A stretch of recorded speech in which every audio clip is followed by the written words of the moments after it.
Ассалаумағалейкум, ваше превосходительство, білген дұрыс арнасының көрермендері.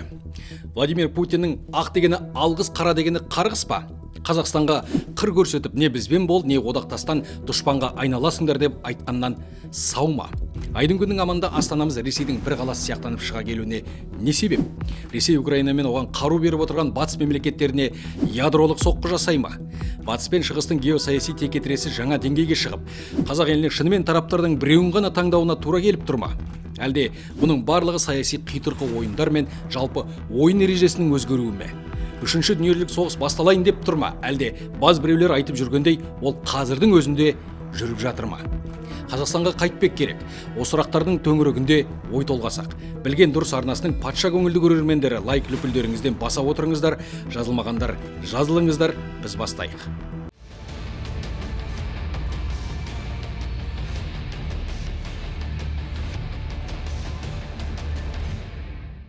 Хош, қазіргі заман расымен алаңдатарлық. Айналаның бәрі өрт, қанды қақтығыстардың ауқымы кеңейіп, шиеленістер одан бетер өршіп барады. Әлбетте әңгімеміздің әлқисасын ұжымдық Батыс пен Ресей арасындағы жағдайдан бастайық. Қарашаның 19-нан 20-сына қараған түні Украина қарулы күштері Ресейдің Курск облысының Марина елді мекеніндегі әскери нысанға соққы жасады. Орта қашықтыққа ұшатын британдық Storm Shadow зымыраны мен ресейлік оқтұмсықтар мен өзге де қашықтықтан соққы беретін жүйелерін сақтайтын жер асты қоймасына соққы берілді. Сондай-ақ Маринадағы усадьбада Ресей әскерилері мен оларға көмекке келген Солтүстік Корея жасақтарының жеке құрамы болған деседі. Яғни 20 қарашаны Украина-Ресей соғысындағы жаңа бетбұрыс деп айтуға болады. Себебі, бұған дейін 3 жыл ішінде Украина тарапынан Ресейдің ішкі аумағына зымыранмен соққы жасалмаған. ақш бастаған батыс мемлекеттері Украинаға Storm Shadow, Scalp, Атакамс және тағы басқа жүйелермен Ресейдің аумағында майдан тылына соққы беруге рұқсат бермей келді. Соның кесірінен ұрыс алаңында паритет болған жоқ. Ресей тарапы Ту-95, Су-34 ұшақтарынан жерде орналасқан Искандер, тағы басқа алыстан шабуылдайтын қаруларынан Украинаға соққы берумен келді. Ал ресми Киев сәйкесінше жауап бере алмады және тиісінше қаншама ресурсы шығын болды. Незалежный елінің сарапшылары батыстың тактикалық қаруларды беруге асықпағанын тек бюрократия ғана емес, сондай-ақ олардың қорқақтығы деп пайымдады. Ағымдағы жылы қазан айында ақш қорғаныс министрі Пентагонның ұстанымын былай деп білдірді. Меніңше, оларда алыстан соққы беретін мүмкіндік бар және олар ол мүмкіндікті пайдалануда. Мен ұшқышсыз басқарылатын шу аппараттарын айтып отырмын. Біз оларға керегінше жеткізіп бердік. Ол аз десеңіз, қазір Украина өз дрондарын шығарып жатыр. Өндіріс жолға қойылған. New York Times басылымы сол қазан айында Американың Украинаға тактикалық қаруларды беруге және оны пайдалануға рұқсат беруге неліктен асықпайтын туралы былай деп жазды. Джо Байденнің Украина өтінішін жауапсыз қалдыруына бірнеше себеп бар. Бастысы ол ақшта құрастырылатын Атакамс зымырандарының саны шектеулігінде. Вашингтон Киевке бұған дейін бірнеше данасын берді. Қалғаны өз армиясына қажет. Себебі Украинаға көмекпен Америка әскерлерінің жарақтануы мәселесінде таңдау айқын. Атакамс зымырандары таяу шығыстағы мүмкін сценарийлерге қажет деп жазады. Яғни бұл жерде Құрама Штаттары таяу шығыстағы қақтығысқа тікелей араласама деген сұрақ туындайды. Оған жеке тоқталамыз. Қалай дегенменде Вашингтон Ресейдің ішкі аумақтарына өз зымырандарын соққы беруге батасын берді, соққы жасалды. Путиннің жауабы былай болды. 19 қарашада ақштың Атакамс жедел тактикалық 6 зымыранымен, 21 қарашада британдық Storm Shadow жүйесі және Хаймарс зымырандарымен Ресей Федерациясының аумағындағы Курск және Брянск облыстарына шабуыл жасалды.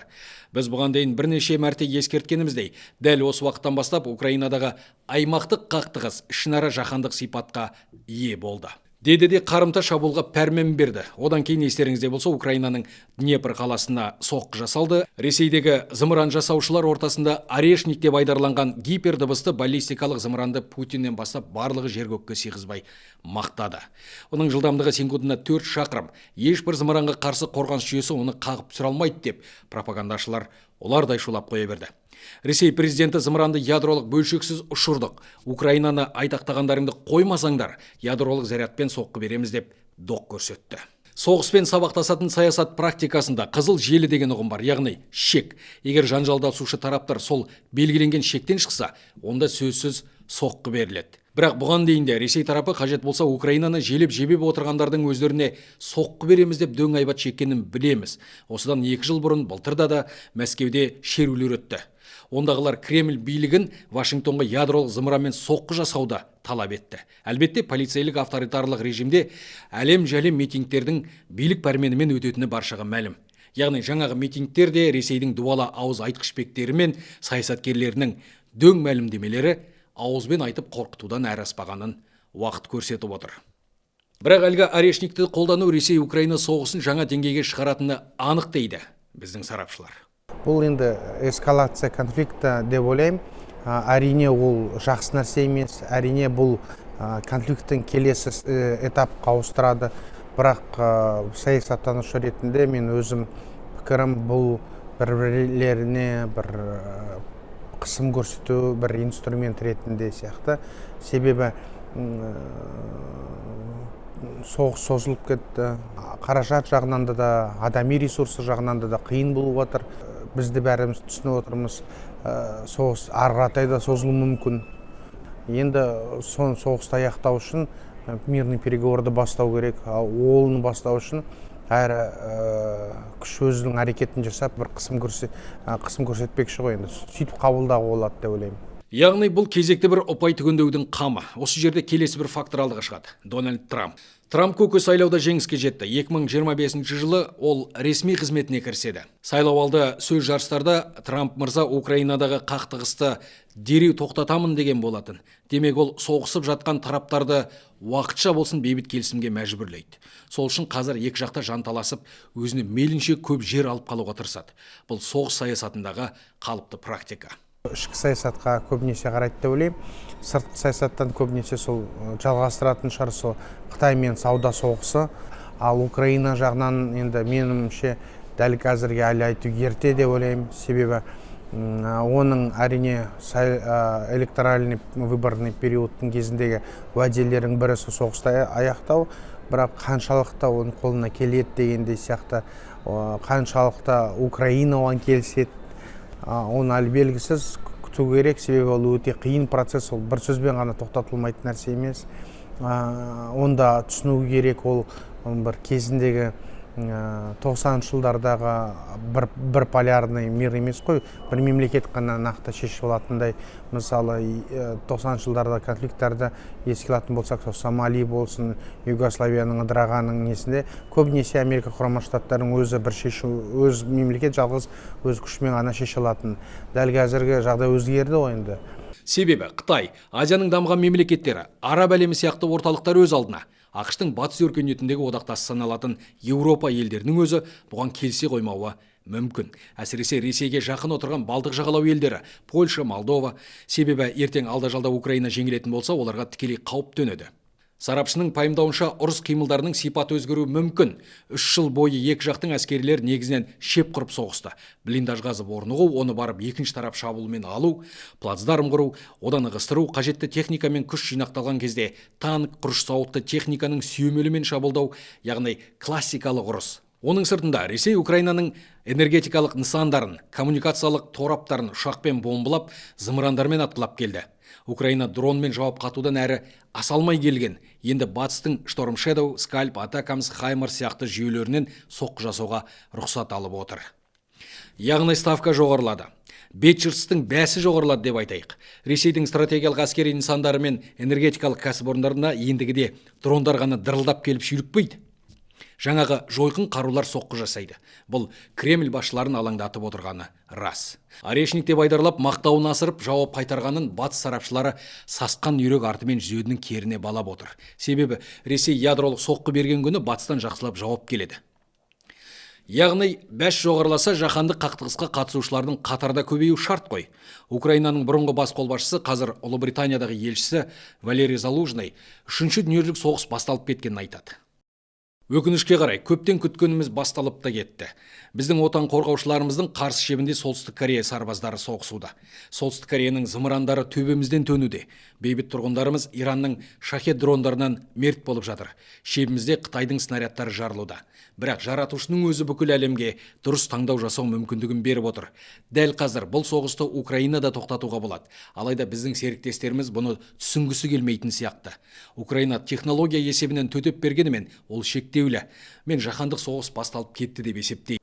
Бұған дейін дуалауыздар 2029 жылы 3-ші дүниежүзілік соғыс болады және ол қақтығыста ядролық қару қолданылады. Ол ақш пен Қытай деп бал ашып келді. Кім білсін, бұған дейінгі президенттік мерзімінде аспан асты елімен ырылдасқан Дональд Трамп бірер айдан соң қызметіне қайта кіріседі, бірақ сарапшылар оны сауда соғысынан әрі аспайды деп топшылайды. Бірақ дәл қазіргі Украина мен Таяу Шығыстағы ахуал алаңдатады. Мәселен, Путин жақтас Хезболла ұйымы Израильге көрсетеміз деп уәде еткен қиямет қайымды іске асыра алмады. Қайта Израиль күштері Хезболла қоныс тепкен Ливанға әскер кіргізіп, біраз басшыларының көзін жойғаны мәлім. Путин жақтасатын Сирия президенті Башар Асадтың да күші сарқыла бастағандай, Түркия арнайы күштері қаржыландырып, қаруландыратын көтерілісшілер Асадтың әскерін тықсыруда. Алеппоны алды. Ресей лидері құдды бір аласұрған жарал жолбарыс сияқты көрінеді сырт көзге. Содан қойш, өткен аптада ол Астанаға келді. Енді қазіргі әлемдік саясаттағы ауа райы бұзылып, алай-дүлей боран соғып тұрғанда, біздің Қазақстан өзін қалай ұстайтынына аз кем тоқталайық.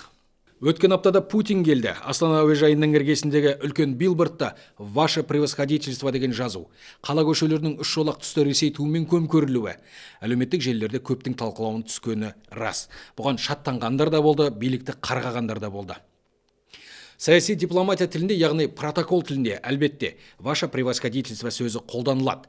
Бізде бұл жазбалар әуежайда бұрында болған, тек қазақ тілінде.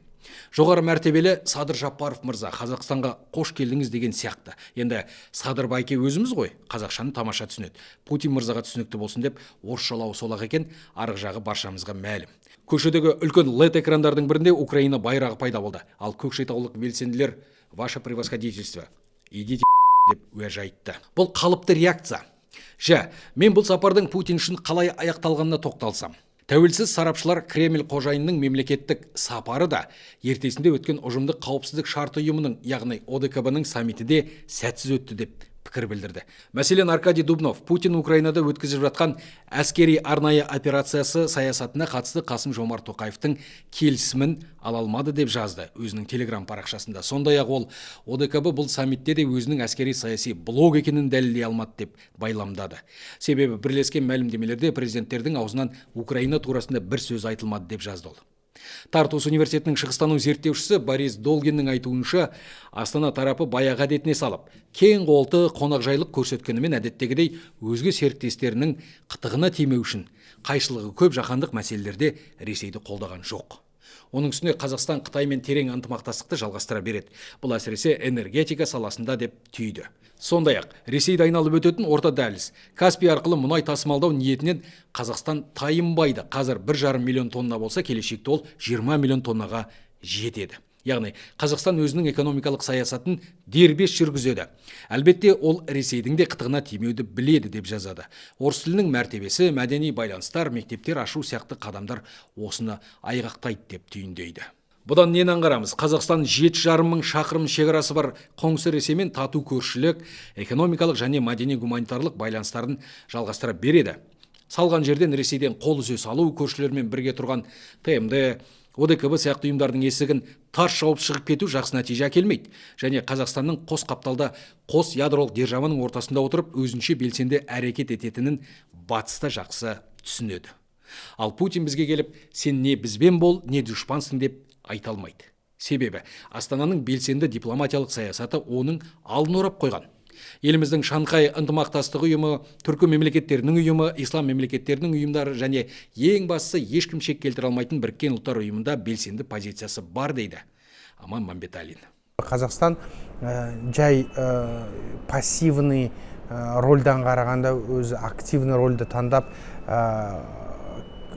біздің инициативаларымызды басқа мемлекеттерді қолдап, жақын арада да қазір жаңа термин серединное государство дегенді, соны Қазақстан орталық держава мемлекеттердің ішіне Қазақстанды да қосып бастады. Біздің сыртқы істер министрдің қазір жаңа формация C5+1 дегенде 5 мемлекет орталық Азия және бір партнер деген өте жақсы өзін көрсетіп отыр. Қазіргі геосаяси трансформацияларға болып отқан, біз мүмкіндік ретінде қабылдап отқан өте дұрыс деп ойлаймын. Бұдан аңдайтынымыз, егер сенің елің әлемдік прогреске ұмтылмайтын, қасаң, қыңыр қағидалармен өмір сүрсе, Әсіре діншілдік пен әсіре ұлтшылдықтан ада болып салмақты, өлшеулі әрі жан-жақты белсенді саясат ұстанбаса, Ирак, Сирия, Ливия тағы басқа мемлекеттердің тағдырын қайталап, жыртқыштардың жеміне айналуың бек мүмкін дегенге саяды. Әлгі бөр арығын білдірмес, сыртқа жүнін қампайтар деп қазақ қалай айтқан? Жан-жағыңда алпауыттар анталап тұрғанда, алпауыт болмасаң да орта державаға ұмтылу, осы жаһандық дағдарыстар мен қақтығыстардан аман қалудың қамы шығар сірә.